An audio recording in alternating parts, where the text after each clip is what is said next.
السلام عليكم، اهلا بكم احبابي في قناتي تحديات الحياة. النهاردة اهلا بكم في فيديو جديد. فيديو خير، فيديو عمل خير. خير في الايام الكريمة والايام اللي مليانة خير وبركات. ايام ذكرى مولد الرسول صلى الله عليه وسلم.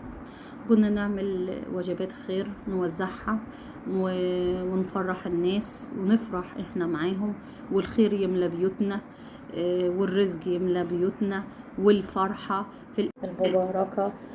ذكرى الرسول، مولد الرسول عليه أفضل الصلاة والسلام. فأنا زي ما شفتوا حضراتكم جبت فراخ، اشتريت فراخ كمية يعني. عملتها طبعا عشان ابقى صادقه معاكم، اشتراك مع حد تاني، يعني هو جزء وانا جزء، علشان يعني نساعد بعضينا وكده ونعمل خير اوسع، يعني نوسع الكميه كده. وعملنا اطباق. طبعا احنا اشترينا كيلو فراخ، عملنا مش عارفه بكام، يعني مش متذكره ان كنت هتسالوني على كيلو الفراخ بكام. بس وطبعا اشترينا بطاطس كمية طبعا، وغسلت الفراخ مرة واتنين وتلاتة. طبعا انا جبت معاكم كده مقطع بسيط، غسلتها ونقعتها في جنزبيل وملح وليمون، ويعني كانت فظيعة يعني. بس عملت ايه، قشرت طبعا. الله اكبر الله اكبر، نفصل شوية ونكمل بعد الاذان.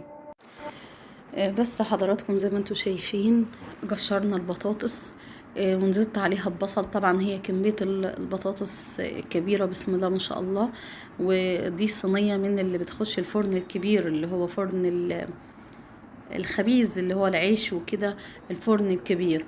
صينية زي ما انتوا شايفين، واخدة البوتاجاز كله مشغلة العيون، يعني كذا عين مش عين واحدة.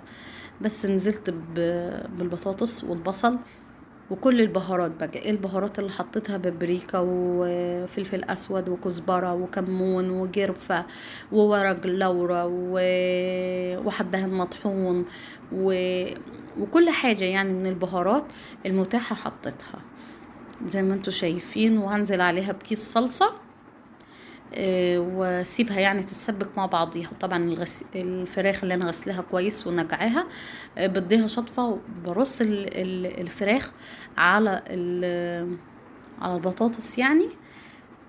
وهتشوفوا معايا كده هتبقى ايه، طريقة مميزة وحلوة. وكانت يعني الف هنا الف هنا على كل اللي تبلوا نصيب ان ياكل من الاكل دواتي. الف هنا والف صحة على قلبه. زي ما انتوا شايفين قلب الكمية كلها. وصلوا معايا على النبي، اللهم صل وسلم وبارك على سيدنا وشفيعنا سيدنا محمد عليه افضل الصلاة والسلام.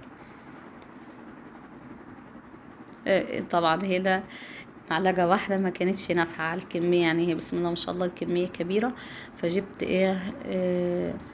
معلقتين تساعد معايا.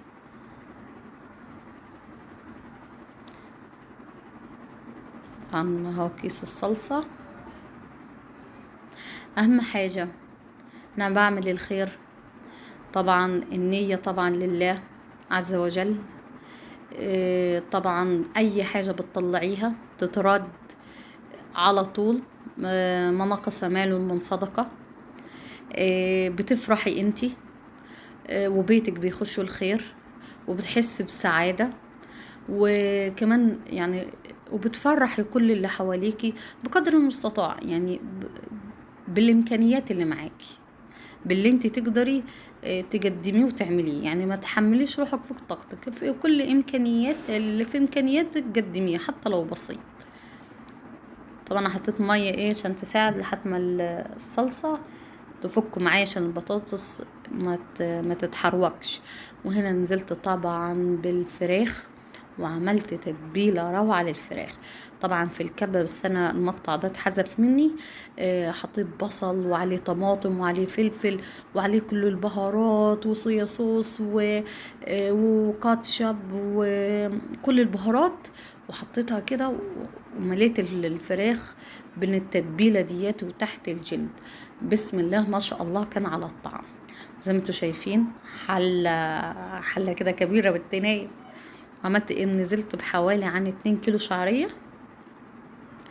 انا تصوير من فوق فتلاحظوا ان الكميات مش واضحة معاكم.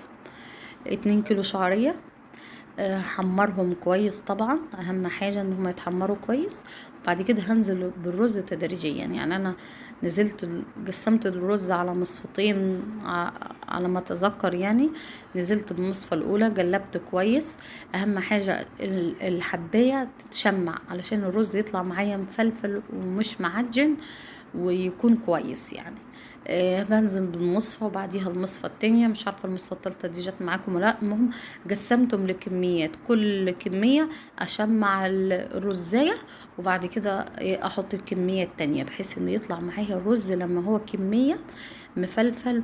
وهتشوفوه بعد ما يخلص يعني ان هو مفلفل جدا وممتاز.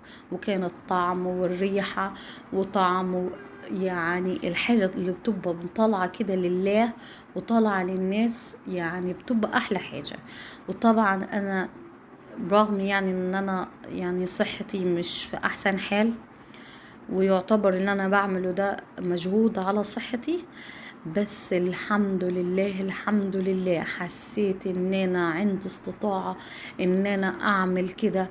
وربنا اداني القوة ويعني وساعدني. وكنت لما كنت فرحانة ومن قلبي انا عايزة اعمل كده، ربنا ساعدني ووفقني في ان انا اعمل كده زي ما انتوا شايفين. بس بننزل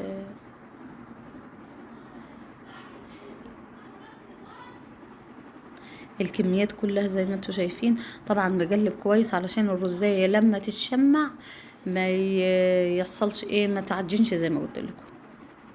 بس زي ما انتوا شايفين حضراتكم شايفين، بسم الله ما شاء الله. هلفانة على كل اللي اتجسم له منه لقمة ياكلها. وزعنا طبعا فرحنا وفرحنا الناس كلها. طبعا انا زي ما قلت لكم الرز على ايه، على كذا دفعة عشان ما يعجنش منه.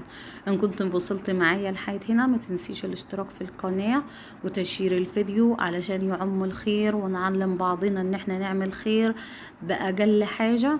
ولايك منك جميل لو الفيديو عجبك واستفدتي منه. واي تعليق يعني نعمل تفاعل مع بعضينا ويكون في تفاعل كده. طبعا نزلت الملح حوالي عن 3 معالق ملح للكمية اللي انا عملتها. وطبعا مية انا مسخناها في حلة. طبعا الكاتل مش هينفع كل شوية اعمل كاتل واكمل وكده. فحلة عندي غليت فيها كمية المية، بنزل بمية مغلية على الرز علشان ما يعجنش مني.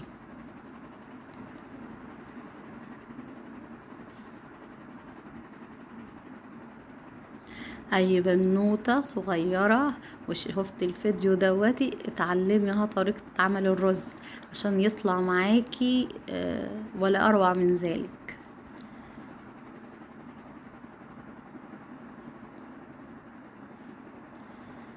اللهم صل وسلم وبارك على سيدنا محمد عليه افضل الصلاة والسلام.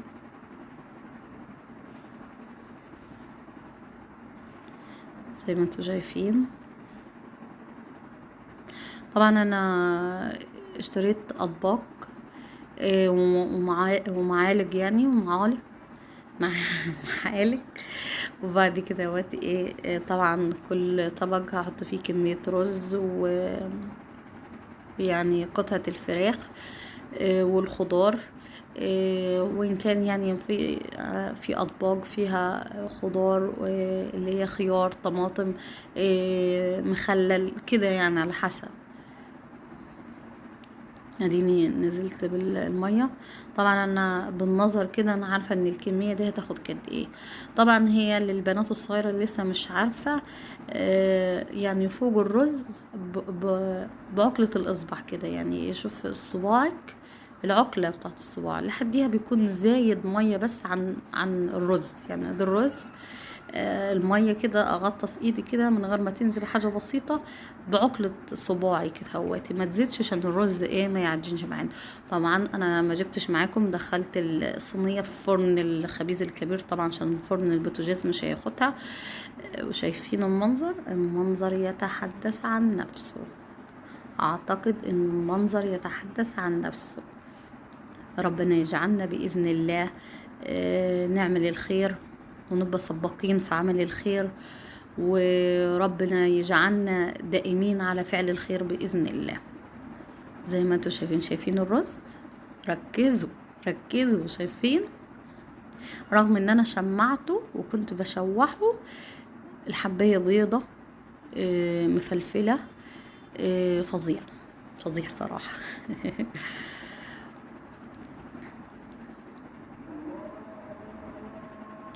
زي ما انتوا شايفين